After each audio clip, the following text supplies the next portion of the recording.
And welcome everybody to the glorious episode of the Put On Waivers Podcast. I'm your host, Dwayne Douglas, along with James Amato, and I am podcasting on the beautiful shores of the Pacific Ocean.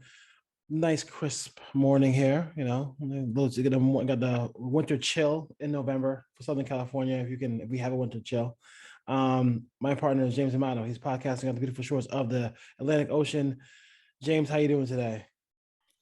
Doing good. A little crisp New England morning after an incredible week of 60, 65 degrees weather. So had a nice little week off and it was a perfect weather. What shirt you wearing right now? That's the Patriots. Patriots. Oh, it's so gross. Yeah. It's where they get the waves from? And is that palm trees? It's Tommy Bahama. Tommy Bahama. Okay, Tommy Bahama shirt. Yeah. So it's got Tommy the waves. It's the beach. Patriots and the beach. Two things I love. Yes. So that's the James Amato design from Tommy Bahama, if you will. You Patriot fans, you can get that collection somewhere out there for that one. RTPOW podcast is my Twitter handle, and James is JR_Amato 824. Thank you for listening to the Put On Waivers podcast in Los Angeles, California, Albuquerque, New Mexico, North Las Vegas, Nevada, Meriden, not Connecticut, Meriden, Idaho, and Westerville, Ohio, 858-299-5592 is the Twitter handle. And I just want to, because it kind of went by my Twitter account last night, and I just WFAN, right? We all, I grew up on the East Coast. You grew up on the East Coast. When WFAN, you couldn't. It's almost like the minute the game ended, you couldn't wait to hear what the personalities on WFAN would say the next day. Mike and the Mad Dog, they were prominent there as well.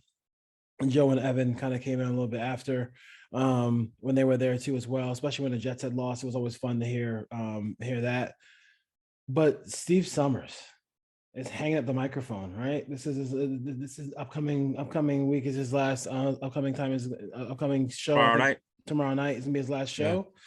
Yeah. I remember when he had Jerry Seinfeld on. I remember when I forgot what reporter he had on, but then the reporter got angry at him and hung up the phone immediately, and just kind of went back and forth. We could talk about him a little bit, because he was kind of like, I don't want to say the oddball, but he kind of threw you for a curveball with all the hardcore sports that you would hear on WFAN in the morning, in the afternoon, and then he would come on and just talk Mets, talk. I remember I used to get mad when I was younger. He used to call the Raiders the Hollywood Traders. He had nicknames. He had nicknames for every. The Fish Sticks. That's what he called the Islanders. Yes. Yeah, he's been there since day one.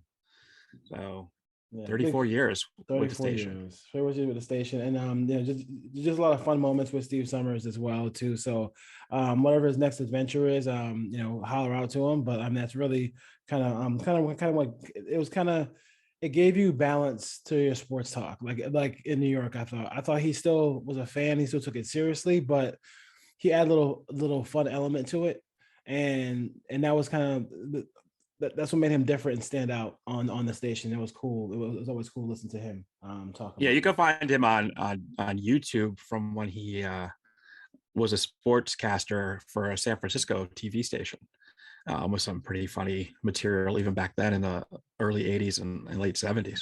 Yeah, some good stuff there. The Braves do it. I know we haven't been on in a while, but the Braves win the World Series 4-2 over the Houston Astros. I think the first thing I want to kind of go over with you, James, is did Houston? I know. I think you and I have that on the same page. Houston didn't have to validate their run by winning. No, they did. By winning this World Series, right? I mean, this is still a tremendous run. The Braves know this run very well. May win the very, very similar to the Braves of the 90s. Yeah, right. 3 World Series appearances in 5 years, and you only win one. And you win one, and it's not a difficult. Thank you for winning that one against Dodgers, of course. But it is not easy to win a World Series. It's probably one of the hardest championships to win, because you could have a one player situation where the Braves and Dodgers probably pretty equal, but then you have what Rosario does in a 7-game series, and then you end up losing the series because a player who's an average player gets really hot. Thoughts about the Braves going forward? And listen, everybody in the world, every time a team wins the World Series, it doesn't mean it's a dynasty. I'm still waiting for the Chief dynasty in the NFL. Let's relax. They won one. Yes, that Chiefs dynasty is all over the place. Yeah, I mean, I thought Houston was going to win it. Obviously, their pitching injuries caught up with them. I wanted it for Dusty also. I think Dusty deserves a world championship as a manager. Nothing against the Braves. It's kind of cool that Atlanta stuck it up the commissioner's ass by winning the World Series after having the All-Star game taken away from them. And they did a couple things to really irk people, I guess you would say, by having Travis Tritt sing the national anthem before a game and inviting Donald Trump to one of the booths. So they really stuck it to Major League Baseball with some of their actions. But yeah, I mean, it was a good series. And I know we're going to get to the Wendy Herzog article, but you just saw pitchers tire out, and this whole new pitching by committee is how far is it going to take you, because you just can't rely on someone to start 3 games in a World Series anymore. No. I was thinking about this the other day. Is there a commissioner? Who's last commissioner in any sport we liked? Like, it just seems like every commissioner is just. I mean, they're all shills for the owners anyway. So it's not like they're. But is there a commission that we actually? I mean, I like Adam Silver. I guess I like Adam Silver. Respect Adam Silver. Yeah. NBA commissioners really have probably been the best commissioners over the last 30 or 40 years. He dealt with crisis pretty well too. I think because Susie came in there, the whole Donald Sterling thing came as soon as the minute he took over. So I thought it was interesting. But I mean, we all know. I mean, who gets booed more than Goodell when the draft or any opportunity players have as far as that goes, or fans have to kind of go him. But I was just thinking about how like these. Yeah, I think Goodell's the worst, and Gary Bettman's a commissioner. I think Goodell is just the worst commissioner. It's just horrible, and not to get off on an NFL tangent, but you just look at how fines are levied.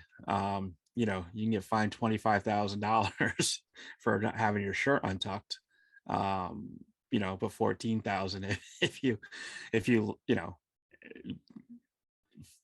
don't follow safety protocols. And again, not to get off on a political tangent or anything, but yeah, the NFL rules make no sense. Can I say? I am really and like, I mean, my last thing in the NFL before we go back to baseball. You know what really bothers me is, I don't know what it is about Tomlin that kind of bothers me, but Tomlin's really just on my nerves now. And this whole idea that this taunting thing is, in his words, quote unquote, to clean up our game. Like, I mean, he played and I thought Ryan Clark said it best. I don't know if you saw the Ryan Clark statement when he was talking about how much you go through, 80 hours of tape, and the ice baths, all the injuries, all the therapy you go through, and you do all that to make one play against one look, offensively, and then you can't just feel some kind of way. You can't just even give a little bit of a emotional outburst to kind of show your satisfaction for that play, and it's a problem. You know what I mean? That's kind of like Tomlin seems like a more of a shill for anybody. He just really, and I wouldn't talk about his assistant coaching situation because I don't want to get into that argument, but I just feel like he's just it's just kind of, I hated his response to this whole, we got to clean up our game. What are we talking about? I mean, didn't he coach Greg Lloyd? Yeah, come on, dude. Come on. I mean, please. Antonio Brown? Yeah. So did you want to get rid of celebrations and taunting when Antonio Brown was scoring 13 touchdowns a game? Come on. You want to clean up the game? You want to look at the past of Ben Roethlisberger? Want to clean that up a little bit? Come on. All right. Yeah, according to, I'll give the credit to Boomer Esiason, but he had said that last year's games, without any fans, the taunting and what was being said on the field was getting caught on too many live mics, and that's why the NFL decided to come down with taunting this year. But it's just getting out of hand. And how do you judge taunting? Dude, it shouldn't be. I think what Ryan Clark said was, "Hey, listen, let me know what I can and cannot do. Don't just let me do something and then all of a sudden it cost my team a 15-yard penalty for no reason. It's ridiculous. So crazy. Whitey Herzog, one of the best, right? 90 years old. Does not like the current state of baseball. I kind of, if I can find that, I can bring that up for us real quick. Let's see here. So I don't want to misquote one of the best managers in the history of Major League Baseball. It's and let's see here. It's terrible, Herzog said, but I always say when you come down here, you realize how damn hard baseball, how hard it is to play ball. We talked about the state of the game. It's all these strikeouts and home runs and high number of pitches. He also made a remark about like the games when he played games when he was around were only 2 hours and 50 minutes. I mean, they were just you're almost like an in and out situation where baseball's trying to still catch up now and get pace of play is one of the things as far as what they're talking about. What are your thoughts about Herzog and his comments? And I think for me, I mean, I think for you and I, we just it's the case. I mean, we love the sport. And I would just love to, I love to see some of these guys beat the shift by slapping the ball the other way. I mean, you're sitting there looking at a double right there all the time. Take advantage of that instead of trying to hit the ball out of the ballpark every single time. Yeah, I mean, I think he's, spot on. Whitey Herzog is one of the great minds in Major League Baseball and one of the great managers, and the teams he had in Kansas City, then what he went on to do in St. Louis, probably should have won that 85 World Series, but talking about bad calls, but yeah, I mean, I think he hits it right on the head. It's too many pitches. He talks about the umpires, not giving the pitchers the outside corner, favoring the hitters with that. So yeah, he just nailed it. And when the big key too is, he talks about the analytic guys. He doesn't hold back on them. And he just talks again, like how fast the game was, but it was they were throwing the ball down the middle of the plate, or they were getting the calls, and he called out that he called out that Cardinal Dodger game, which was what 1-0, 1-1. It was like 4.5 hours long. Yeah, that's crazy. And they played games in the 80s that were high scoring games and still under 2.5 hours. Yeah. I mean, I remember going to Yankee Stadium, in the 80s and a 7:00 game, and you're out of the stadium by like 9:30. It was never these late nights. And as I got older, just you go to the games and you stay longer at the games. And again, I'm not complaining about the length of games, but what he's saying here is the reason why. It's not it's not a time clock for the pitchers. It's more about just letting these guys develop, and batters need to learn how to hit the ball all over the park, which we just don't see anymore. I sit and watch an 0-2 pitch, a perfect pitch on the black. The umpires never ring anybody up. It's always a ball. I mean, Angel Hernandez, anybody? It's interesting. It's some really good stuff on here for Herzog. And he coached. I mean, I'm not a Cardinals fan, but he coached some of my favorite players. I mean, McGee and Vince Coleman, those kind of Tommy Herr, Jack Clark. All those guys were really really fantastic players. Those things were fun to watch. They played with speed, all those things like that. So listen, it's all about analytics now, and the computer, the manager is just to deal with human beings. If they could find a way to deal with human beings, have a robot or somebody like that deal with human beings, they would, but they can't. So as far as that goes, I mean, that's it. I mean, I kind of disappointed with like some of the with teams that just don't teams can't. No matter what happens with analytics, they never want to go. They never want to say, let's do half and half, or let's go. Hey, let's go with the gut. It's always going to be the computer printout. That's why I think it's funny when you talk about these managers, like manager of the year. Has it meant less manager than the manager of the year? I mean, as far as baseball goes, when we talk Well, about manager of the year, considering the Cardinals manager is one of the finalists for the award, and he got fired. and he got fired. Honestly, is there anybody? I mean, and this is not. I'm not trying to rag on anybody, but like, is there anybody with the way we thought the season was going to go? Is there anybody in the National League who should get manager of the year than Gabe Kapler? I mean, I'm just saying. I'm just like, I'm not like. Is there a real? No, yeah. I mean, they're trying to yeah. do the hype by naming 3 finalists in every position, Yeah. and naming Garrett Cole one of the finalists for Cy Young is a joke in my book. Yeah. Cy Young and what? Like Cy Young and what? I didn't even like. I've always been against this too. Is like, I understand football is the number one sport in America. I'm not announcing any of this stuff until next year in the spring when I have the stage to myself. How's that Major League Baseball? Let's just be. Why are we announcing things that are not even gonna get like any kind of publicity? Right after the Super Bowl, February, March. That's spring training. That's your time. That's the perfect time to announce who wins. And why is there? I mean, like, if Gabe Kapler gets the award, this fall or next spring before the season starts, does it really matter? I mean, either way, he'd be happy to win it, regardless, right? Yeah, I mean, I kind of like how the NBA and the NFL do it like right before the playoffs start.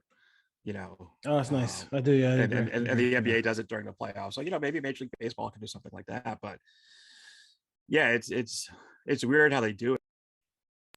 And now we have GM meetings this week with everyone knowing that the CBA expires on December 2nd. And there's talk of a lockout looming. So there's not going to be any trades made this week. There's not going to be any free agents signed before December 2nd. It's just a big sham. You like Boris? I think he's funny. He's so loaded. I think he's probably as good of a hype man as Flavor Flav when it comes to giving shout outs and whatnot. But he gets. I mean, if I was a professional athlete, I would probably want to hire him because he gets you every dollar possible. He's never let one of his clients down. No, he has not. He's gotten the money when he says to get it, and it's a quote from probably like 25, 30 years ago. And, it just takes one dumb owner in baseball. And we've seen that over the years. We've seen it with the A-Rod contracts, everything. Couldn't you imagine him like a player saying, but I want to play for the White Sox, but I'm telling you, the money that the Seattle Mariners are giving you. Just ask what's his name? Robinson Cano. Yeah. Don't you know? Robinson Cano. Don't you know? So Posey has hung it up. No more Buster Posey behind the plate, number 28 for the San Francisco Giants. Let's just have the ceremony for opening day. I mean, nobody should wear 28 again for the Giants. And before I can just like even whether just reminisce about the career of Buster Posey. Of course, my good friend from the East Coast has to tweet out, is Posada better? Or what about Posada? It's Posada a Hall of Famer. It's so I was like, I retweeted that. I did not tweet it. I retweeted it because Yankee Twitter exploded with how Jorge Posada is the best catcher ever. It belongs to the Hall of Fame. Okay. So let me Yankee fans, let me talk straightly to you. And I'll do it like almost like a presidential candidate, if you will. There are two sides of catching. There is the time where you get your 4 at-bats in the game, and there's the majority of the time where you're behind the plate. Yankee fans might not know what catching looks like because their catching situation right now with Gary Sanchez is pretty laughable. He is one of the worst catchers in all of baseball, in history of baseball. If you want to have something, you want to have some context to that. There was a MLB broadcast where they phoned in a friend. They phoned in a Hall of Fame great player to watch the game with them, almost like um, probably not giving double birds like Eli Manning, but it was kind of a cool conversation they were having with Johnny Bench. And listening to Johnny Bench, like kind of, almost throw up in his mouth, watching Gary Sanchez behind the plate, is pretty crazy. Now, Jorge Posada isn't on that level, but Jorge Posada he was a solid catcher. I believe it wasn't Girardi the defensive catcher on that team too as well. Like he was the backup catcher on that team. Girardi was the catcher. Girardi's the 96 catcher. Posada was the backup, a late season backup. So people count his 96 World Series ring as him winning it 4 times. Yeah. And then Girardi was there in 97. He was there in 98. And then he left and Posada really took over in 99. They split time in 98. But, it's just this pedestal that they put Yankee fans, put every player on.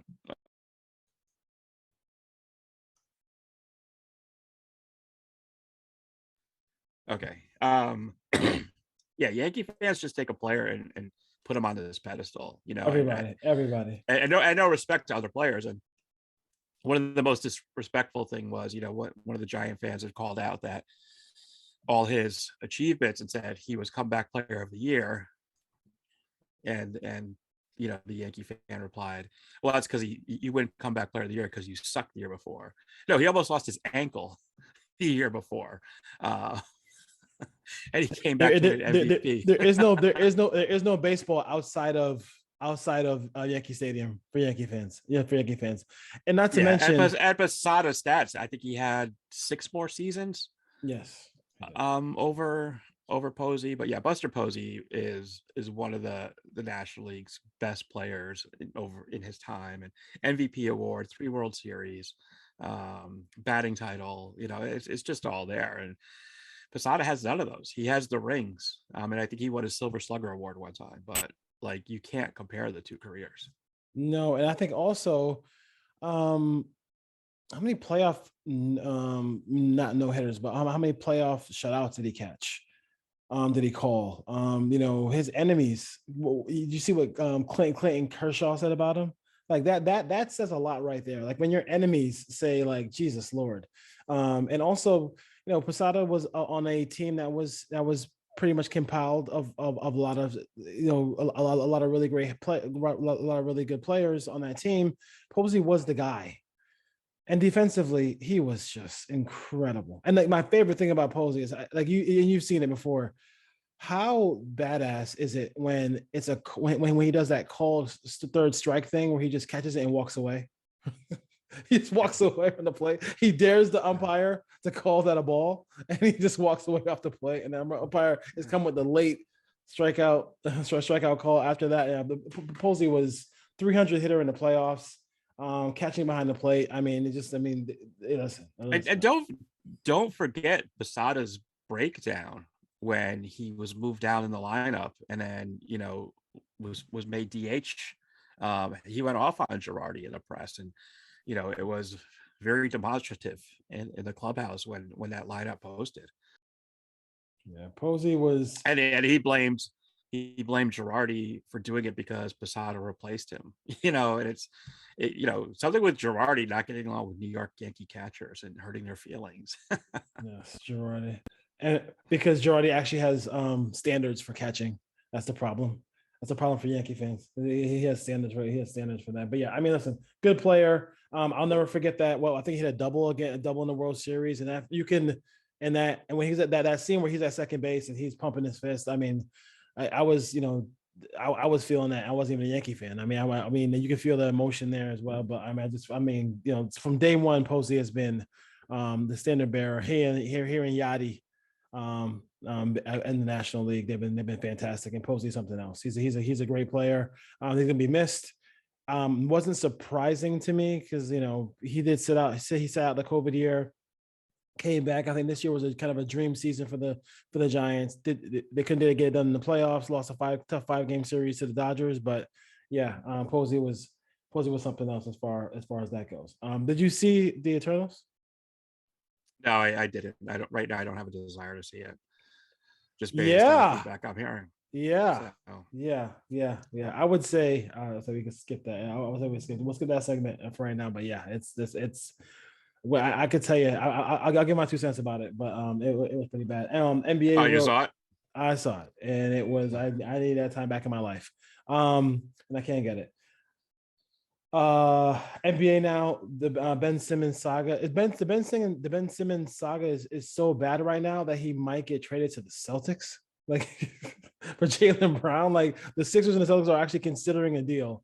I thought he wanted to come to the... if that happens, Red Auerbach will be rolling over in his grave. Yeah.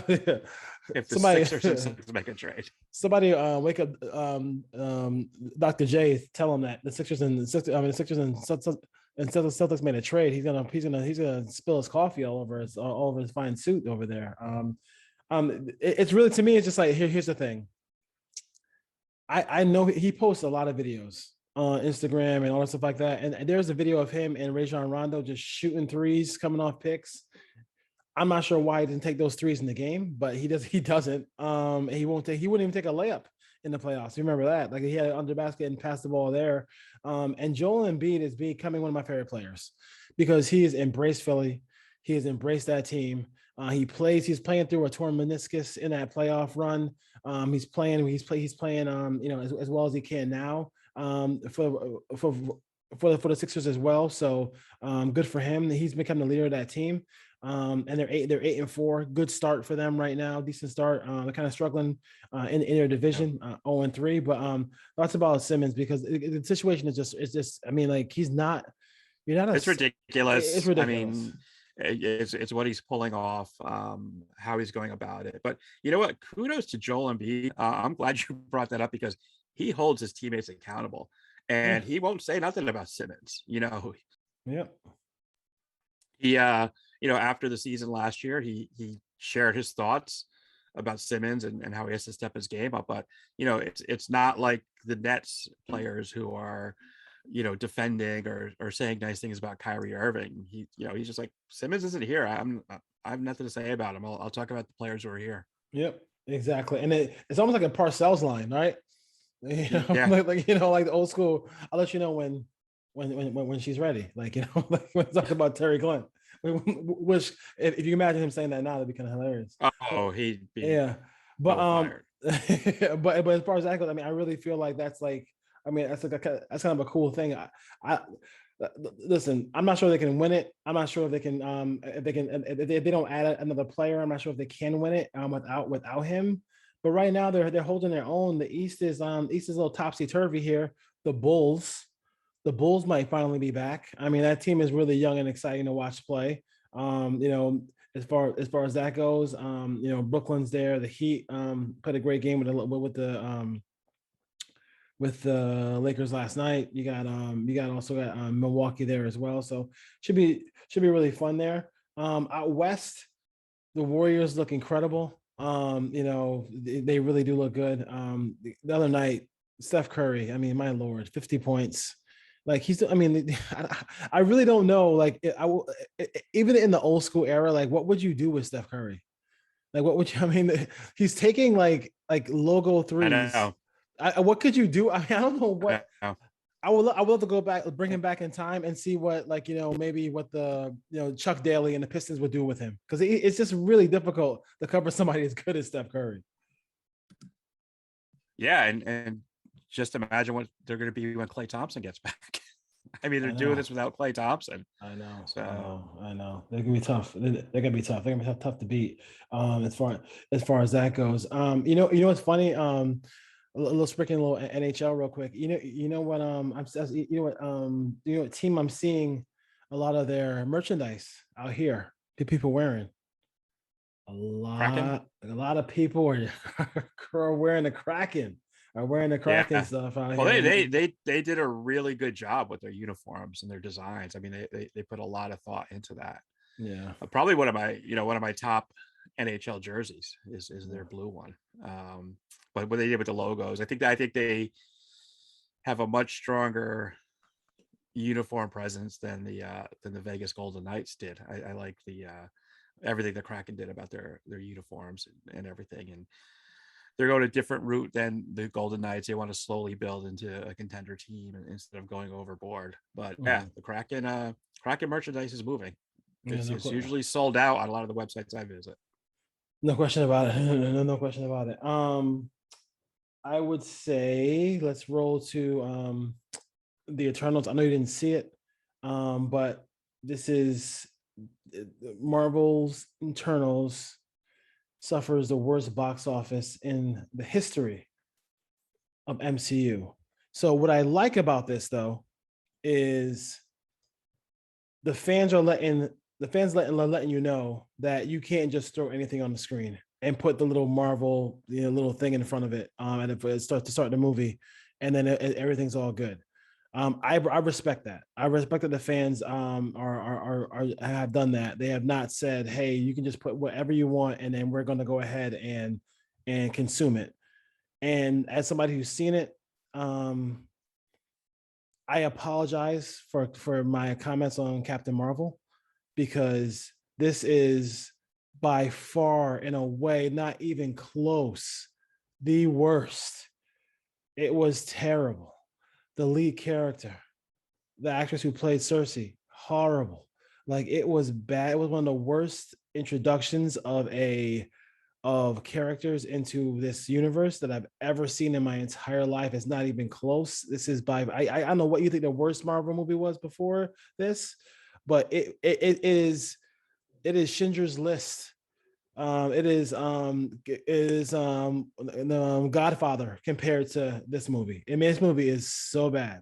I can't even believe they did it. They added Harry Styles to the MCU, which is like a joke in so many ways. To do that, kind of a desperate ploy, I guess, for teen people. Grown men were pissed when they saw his face on the on the TV on the big screen. They were absolutely they were so pissed that he was on there. He had an end credit that you didn't understand. I know Blade is supposed to be coming, I guess, and so is the Dark Knight. But I mean, you got to give me something. I mean, especially after Shang-Chi was so good. Like, it was absolutely incredible. Sean, I had no expectations going to see that movie, but this one was just, oh, I mean, I know you've only know what you read about it, but I would say, in some cases, don't believe the rumors, but in this case, James, the rumors are true. This movie's horrible. Yeah, well, I'll be seeing Shang-Chi tomorrow when it comes to Disney Plus. Oh, you're gonna love it. You're gonna love it. You're gonna love it. I have no desire, and like you said, I think Marvel just can't throw stuff up on the screen anymore with their logo on it. But they also came back, and they won't release the trailer for the second final trailer for Spider-Man. They're leaving their fans in the wind with that one, and then they also delayed a bunch of movies. They put some of them, they pushed back a year, so we're not going to get that cadence that we're expecting, and I think this might be some of the backlash too, with fans not wanting to go to the theater to see the movie. But yeah, the early word was it was not good, and I just don't think the director fit the Marvel universe. Very uncomfortable, unnecessary sex scene, absolutely unnecessary. People were legitimately like, and it wasn't like a lot of little kids in there like watching it, but like everybody felt uncomfortable because like it's like I'm not watching 007. I'm not watching. I'm not watching a movie where I'm expecting it. Like, what I'm saying, it's Marvel, and it's like I knew, but I was like, why? What are we doing here? Like, what it was. They did, and like I am all for diversity in anything we do, because I think that makes getting different ideas, to getting different stuff, get people. But this was diverse to the point where it was like a Benetton ad or like a commercial on TV. Like it was like it didn't show purpose to it. And the two characters, the two Eternals you like the most, didn't get enough screen time. So it drove me crazy. It drove me crazy thinking about it. Bad job by them. I mean, like I thought it was cool that Jon Snow from Game of Thrones was in it. And I guess he will come and become the Dark Knight. But after that, besides that, once it ended with Harry Styles, it started with an unnecessary sex scene. All the other stuff in it was like, I say diversity in a film doesn't necessarily mean, on screen, director of photography can have that thing. Spike Lee always has like a really, diverse crew and cast. Anquan Folkor, the guy who does Training Day, stuff like that. Like, I mean, those kind of things that I like to see more so. Like, I'd like to read about like that kind of stuff, but like, yeah, it was bad. I can't. I have enough words in my day to kind of talk about that. It was kind of crazy. Well, who never lets you down, unlike Marvel has done. What is it, Larry David? Larry David. Larry David never lets you down. He's in full swing, dude. And this show that show should never end. Like it should end. No, it should end like shouldn't. It shouldn't. It should end like the Albert Brooks funeral. Like it should always be there. It should always. Yes. I need that show. I cannot. I need the balance of my life to be there. For as quotable as that show can be, like one of my all-time favorite quotes of his is, "You could talk about me, you could talk about my relationships, just don't talk about my towels." No, my favorite episode. I'm going to see episode 1, but of this season. But my funny thing about it was when he said, "What did he say?" When he's in a Netflix meeting and Larry David says, "Don't give me any notes." No, I mean seriously, don't give me any notes. And you can tell he's dead serious about it. It's so funny. It's just too good. It's too good. And this show is too good. And I think I'm not sure if you like if you've seen Succession on the drama side of HBO. That show has been. I need to start watching that. It's really some of the best acting, some of the best lines. Like it's a very quotable drama series. They do a really good job with it, as well. How long is the streak? Like you put something from Barstool about the about MLB, and hold on one second. Get out of here. These birds trying to get in my. Okay, gonna get my garage. Like legit, I'm gonna throw something at these birds. There you go. About ESPN, and they haven't covered. They didn't cover the Major League Baseball in the World Series for how many ESPN, days? ESPN.com or just a TV. Not ESPN's Instagram account did not post one thing about the World Series until I think their first post was the congratulating the Braves after the fact. Nothing, just Braves won. Oh, and speaking of the Braves, can we talk about their parade? And Sandra Bullock must have been driving one of those buses because that thing was going like 50 miles an hour down the road. Did you see those videos? That one. Why? Bus? Like, what was the point of that? I don't know. That was like the fastest parade ever. Did somebody have to go to the bathroom? Like, you see when the players almost got arrested because they didn't know who he was. Yes. See, that's a problem for Major League Baseball because I can guarantee you, if that was the Falcons winning the Super Bowl, the average police officer or average person walking on the street would know who that player was. Oh yeah. Or if it was a Hawk, you know what I mean, or Olin Hawk, they would know that. They know who that was. So, as far as that goes, I don't know. James, you have a wonderful day. Is that the Fenway hat on there? That's the Fenway hat. Yes. Fenway hat. Yeah. So the collection of merchandise is endless when it comes to my partner James Amato. No question about it. So, listen, thank you for joining us here on the Put On Waivers podcast. Appreciate the time, and we'll see you next time. You've been watching another episode of the Put On Waivers podcast. Don't forget to like us and rate us wherever you listen to your podcast from. Follow us on Twitter. Send us some questions.